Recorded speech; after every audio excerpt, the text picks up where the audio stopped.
Wall Street Memes Casino, I'm fine. and Sportsbook. This is Coot and Cassis for IFLTV. Delighted to be joined by boxing correspondent and all-round rock and roll star Gareth A.Davies. How are you, mate? Oh, brother, how are you? I'm all good. Quite an eventful couple of days in boxing. Oh, no peace and love in New York last night in the Barclays Center, was there? Quite incredible performance by Ryan Garcia, who went into this as a massive underdog, Coogan, not least for the fact that people thought he wasn't there mentally. But as he revealed afterwards, and as he revealed with his hands, particularly that left hook, he was all there, and it was pulling the wool over our eyes operation par excellence. And also, and there is a caveat here, even though we can take nothing, well, not nothing away from him, we've got to say that I think he plotted to come in heavy, plotted to lose the to lose the forfeiture of those £3, whether it's $600,000 in the end or $1.5 million US as he did at the handshake at the press conference of the weigh. I can't remember which now, but I think he calculated on going in heavy and hitting Devin hard. Remember, he'd been in there 6 times with him in the amateurs. This was the 7th inning, wasn't it, in many ways for them? 3 apiece in the amateurs. And he delivered. Whatever you say, he delivered in the opening rounds, he delivered in 10 and 11, and he delivered closing the fight. It was a great performance, but the critics will say that there was just an element, a caveat there that you can critique him over the fact that he was £3 over the 140-pound title limit. And of course, he's not the world champion now. Yeah. Just going back to your comments there about how this might have been strategically done from Ryan Garcia and his team to come in heavier. We saw the response from Oscar De La Hoya and also Bernard Hopkins after the weigh-in, where they kind of downplayed the weight element by, Oscar saying, oh, it's all good. It's almost like this was possibly the plan. We know that obviously he couldn't win the belt. We knew that. How much of that however many pounds weight difference was a factor in his performance yesterday, in your opinion? I think it was a big factor. Devin had to drain down. He's getting a bigger guy. He had to drain down to 10 stone. Obviously didn't want to lose his belts on the scales. And if you listen to some of the Eddie Hearn interviews, and Eddie behind the scenes saying that we knew what weight Ryan was cutting, and I think he was cutting from around 153, 154 the day before, and he'd cut 10 pounds. But he just maybe couldn't cut anymore, and he wasn't prepared to, as I say, pay that forfeiture. But I think it was calculated, just as the kind of the ramblings and the rants were calculated, maybe to make Devin Haney and Bill Haney believe that they were facing a guy who wasn't all there. Well, he was all there, and he proved it from round 1 onwards. Let's talk about the scorecards. Obviously, one judge had the fight level. Actually, Eddie Hearn believed that the fight, he had it a draw. And then 2 in favour, 1 wider than the other, in favour of Ryan Garcia. How did you score it?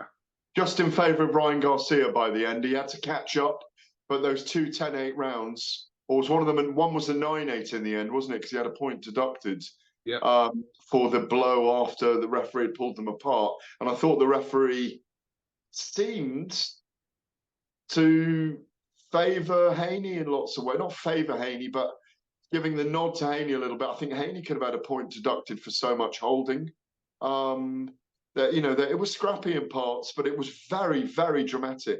And I had Garcia coming back into the fight late and just pipping it. It was a great fight. It was a bit slow starting in certain aspects. Would you agree? Well, Haney was shocked to be put down by that left hook early, the power of Ryan Garcia, and then he re-established himself in the fight for the next 3, 4 rounds, 5 rounds, and then Garcia came back again. And then, of course, Haney was really struggling to stay in there. I did think he was going to get finished. dramatic stuff going on in that ring all the way through it. And the couple of times Garcia was a little hurt, but really seemed to eat everything that Haney had. And it was down to, I think, that calculated, look, I'm going to go in there heavy, I'm going to put the weight back on, and I'm going to go in there, and I'm going to be close to a middleweight in there when I'm fighting him. And that's what we saw. There's weight divisions for a reason. Devin Haney probably got outthought here a little bit. I didn't like the comments going into it towards the end. I thought they were a bit unsavory from Bill Haney, how his son was going to, I know they're just selling the fight, but they were going to end Ryan's career and put him in the hospital. I understand the concern for Ryan going into the fight as well. And almost everyone you spoke to, the entire narrative of this promotion built by Ryan was around, my word, is he going to have a meltdown in the ring? Is he going to get in there? And Eddie Hearn was saying, I looked across at the ring when he was in there, about to start, and think, does this guy want to be here? Well, he did want to be there. Yeah, he was completely chilled out and he did his thing. And I'm very excited about what he can produce from here. He's lost one. Haney's lost one. Tank's beaten him. We need Shaka and Tank in the mix now. Maybe even Conor Benn, eh? Have you seen that? Yeah, I mean, we'll come on to that in a second. Let's kind of talk about, obviously, just in summary, about Ryan Garcias. If we're gonna now to believe that this was strategic, we saw some Bernard Hopkins comments during fight week, referring back to the art of war, which had reference to kind of how Ryan Garcia had possibly mentally got into Devin Haney's head with some quite bizarre things, not just at fight week, but just over the last sort of 2 or 3 months. But do you believe that if this was a strategy from Garcia, do you think the whole thing was a show, or do you think elements of it possibly wasn't? It's difficult. Well, I'm not going to pretend, Coogan, that I'm a psychoanalyst or a psychotherapist. As you know, though, I'm a hypnotist. No, but I'm not. I'm not going to claim I never have all the way along. And all those comments from loads of people who are mooching around inside his head, I didn't really agree with in the build-up. And if you go back over it and conversations we've had, or certainly I've had wherever, I felt that I was pleased that Ryan was focused on something. I didn't know if he was or wasn't going to have a meltdown when it came to the actual fight, because obviously that's the powder keg moment, isn't it? But he clearly was fine. He's wild and wacky anyway. I don't think he was drinking beer at the weigh-in. I think they were all ruses. He said they were afterwards to make Devin Haney think he was fighting an unhinged man. Yeah. And I think it worked. Because when Ryan went in there, he went in there with intent. And early in the fight, all he was looking for wasn't even throwing the jab. All he was looking for was power shots. And he changed the pattern of the fight with that first round assault on Haney. When he put him down, he shocked the man. He shocked his opponent. And he never really recovered. He got back. Well, he did recover. He got back into the fight and he was winning the rounds. But, you know, Ryan believed in his game plan. He believed in power and he believed he could hurt and even stop Devin Haney, and he came very, very close to it. Devin looked very crestfallen afterwards and was fighting in survival mode towards the end. And you have to give him credit for staying in there, because a lesser man and a lesser fighter could easily have quit there. Just coming back to your comments regarding Bill Haney this week as well. We all saw the comments that Bill had made, and it was almost like Deontay Wilder-esque. And we saw the other day Deontay Wilder kind of bringing up those past comments about wanting a body on his record, etc. It's not something that, you know, we kind of want to hear. We kind of accept to a certain degree that that's their mentality to a certain degree. But we didn't, when we're hearing comments from Bill Haney this week, I mean, I kind of get the point of what he means. I'm sure he doesn't genuinely mean that he wants to see Ryan Garcia close to death. I'm sure he doesn't mean that, Bill Haney. Part of it might be a shock factor, mentality factor, but yeah, those kind of comments, Deontay Wilder-esque, Gareth.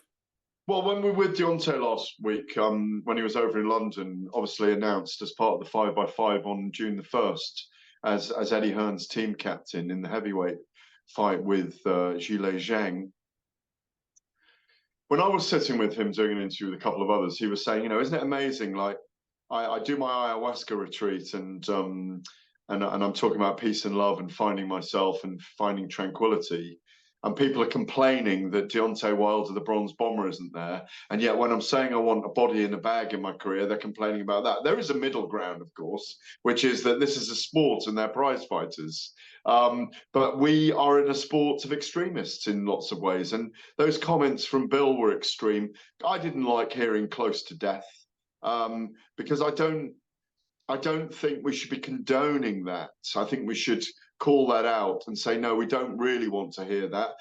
Bill's been very quiet after the fight, hasn't he? He hasn't said a lot. I think Devin's been very quiet. I'm not surprised. He must be incredibly crestfallen on his performance and being knocked down 3 times, down for the first time in his career, first defeat of his career, and a devastating one at that. Because he was on that pathway to arguably being the new Floyd Mayweather. That's the groove that they were trying to get into for him. The look, the bad boy, the cool character, the cool cat. And that's been derailed for now. He'll come back. He's a magnificent boxer. He's just had a very bad night against a man with bad intent himself, who weighed a lot more than him on the night. They'll probably redress that. They've got to fight again, in my view. This isn't finished. It's not complete. Maybe Ryan Garcia's got his number, but I do think weight played a factor. But no, I didn't like those comments from Bill, and I've spoken to Bill on several occasions, and I'm a great advocate of his. But I think it got a bit bitter and a bit too resentful towards the end. They may have just been selling, and they may have had private conversations afterwards. But I'd like to have heard afterwards that I didn't want that to happen to either him, or we didn't want that to happen to Devin at the end of that fight either. In regards to the weight issue, we've seen fighters in the past, and again, unless they openly admit this, we've just got to kind of take it for how it is, but have strategically missed weight in order to give themselves an advantage. There is an element, though, that once the situation is clear to everyone, if the teams agree that that is now the weight and they are going to be coming in at a certain weight, then we can't really complain about that afterwards. Like, if you're not happy about the weight situation after that, I know there's a lot on the line, but if it's all being agreed and the fighter and his team are happy at that point for that fight to continue, despite Garcia missing weight, then how can people really complain after that? We can use it. There's several layers here. One of which is they want to go ahead with the fight anyway. They've been building towards it for 3.5 months. There's a lot on the line. I totally get that. They've been building towards it for years anyway. They don't want it to collapse now. It's a sold-out arena. It's going to be massive pay-per-view. The build-up's been extraordinary with bizarre narratives, of course, as we've discussed. But Devin Haney knew he wasn't going to lose his belt. Ryan Garcia had accepted, I think, that he wasn't going to win the belt. So, and again, I do think it was a strategy to come in heavy, sacrifice the belts, sacrifice the forfeiture of the $600,000 or $1.5 million or whatever it's going to be when they come to ratify whatever that's going to be. I mean, I think officially it's 600,000, but they obviously did the handshake on $500,000 a pound, didn't they? But that this was always going to go ahead. I mean, £3 over. What people will take away from Ryan's performance is that he didn't make the weight, and so he doesn't become the world champion. But this was a bragging rights fight, and in a weird way, in the weird science of boxing, Ryan Garcia circumvented the rules here in a sense, or played with the rules, if you like, and said, you know what, nah, I'm not going to bother. Fuck the weight. I'm just going to go in what I want to weigh, and I'm going to beat him up based on speed and power and weight. bigger weight, heavier weight than Devin Haney, and it worked for him. And he calculated on that, and he banked on hurting Haney. He's probably hurt him before, and he knows it when they've boxed before. So you can call it sneaky, you can call it smart, you can call it clever, but he's walked away as an absolute megastar from this event, Coogan, a real crossover star, a big name now, and he can go anywhere in the world and fill an arena, in my view, or even a stadium. Yeah, listen, Ryan Garcia has been a big name, probably more so outside of boxing to a certain degree, more so than anything else. He's had immense social media following for many years now. But that last night transcended solely into boxing, which was good to see. Yeah, for Ryan. Yeah, it was. He's like you say, 12 million social media followers. He's got a huge cachet there with his fans, and that will only have augmented what he's built already. And I just think he's set himself up now for a fight with Shaka Stevenson, a rematch with Devin Haney. There's talk, I don't know if I can segue into this, there's talk of Conor Benn in the UK. That's an O2 arena snapped up like that, or a small stadium outdoors snapped up straight away. I'm sure that's a fight Eddie Hearn would love to make if he can get on with Henry Garcia and Oscar De La Hoya after this. We're going to talk about that in 1 second. But, I mean, you go back to that, he's had two very, very high-profile fights against Tank and also now Devin Haney. So, I mean, Tank was very vocal on social media. He's still possibly or arguably the biggest part of this jigsaw, Gervonta Davis, in many people's eyes. But a rematch with Haney, a rematch with Tank. I mean, yeah. Shaka Stevenson in the mix. Stevenson. Yes, you mentioned Conor Benn there as well, who's come across the pond and have a fight. I mean, he's going to be received wonderfully over here. You know, there's obviously Conor isn't in the top 10 at the moment in the world in welterweight, but it's still a massive fight because it'll just do numbers. It will really do numbers. I see Garcia as a big favourite in that, but he's still stepping up again, and he's clearly big enough to fight at welterweight. I mean, and strong enough. And again, it's a little bit of a test for him up at welterweight. So I like it, coming up another weight division.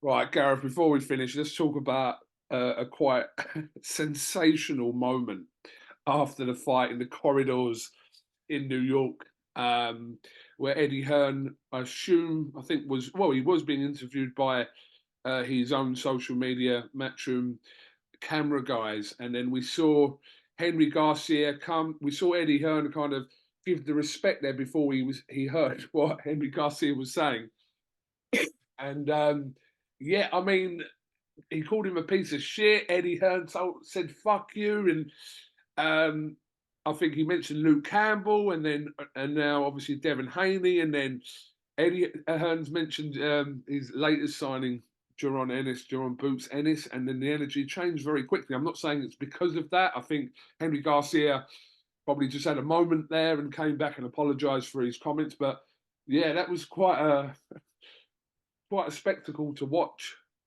It was weird for a moment because Eddie looked askance at him first of all, and I was very surprised he told him to F off himself. But I thought he would just suck it up because Eddie had a lot to say about Garcia's mindset going into it, and I think that was the reaction with a lot of people making a lot of judgments about Ryan's mindset and his mental health, if you like, even though he played that game, if we're to believe the entire thing now, that it was a ruse and that he was just being wild and wacky out there and garnering attention. Some of it was very wild and wacky, and I think he was playing kind of part of his lunatic genius there as well, and kind of going with things.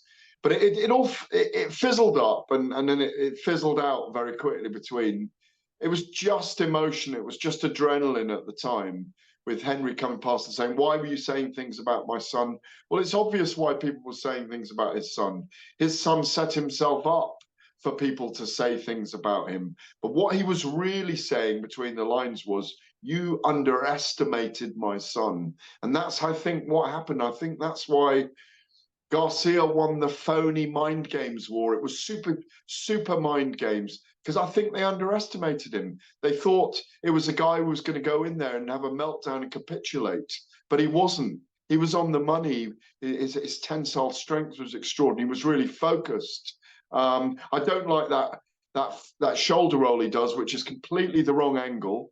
I wish he'd roll that out of his game, because that doesn't do him any favors at all. Didn't do him any favors against Tank Davis. I'd love to see a rematch.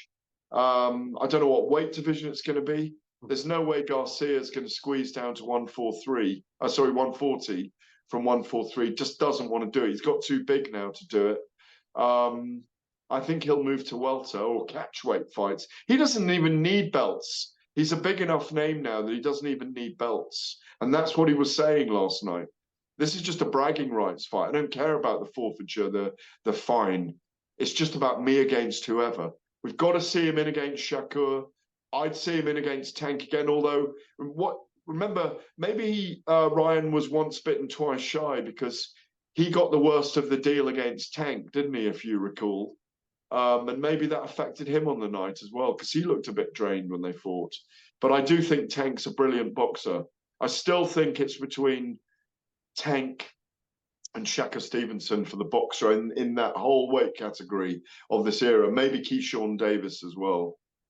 No, it's a great weight category, like I said, where potentially could be moving up as well. There's across two weights there. There's so many fights that could be made. And it wasn't just Eddie Hearn that was kind of getting the brunt of kind of the aftermath of last night, you know, in the press conference. Ryan and Henry very vocal about people like Tim Bradley. I can't remember who else was mentioned there, but there was John Porter, I think, was critiqued. Yeah, was he? Steve Kim was mentioned. Chris Yeah, I think was because a lot of people have been saying this guy shouldn't be in the ring, but was it because everyone was acting like they were a psychotherapist? And as I said to you earlier, I said to you all along, got to be balanced about.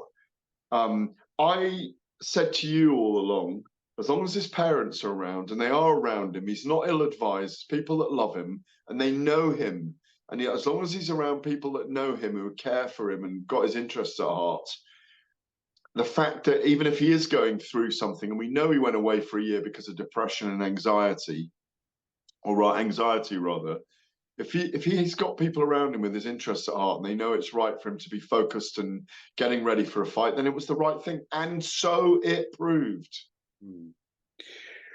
Okay, listen, Gareth, appreciate your reaction to, like I said, one of the most dramatic nights of boxing. Very dramatic, very bizarre, very dramatic. The entire build-up. It was always going to be thrilling and cataclysmic, and it really was. Boxing always delivers the unexpected. Absolutely. Okay, let me just take a quick picture of you, Gareth.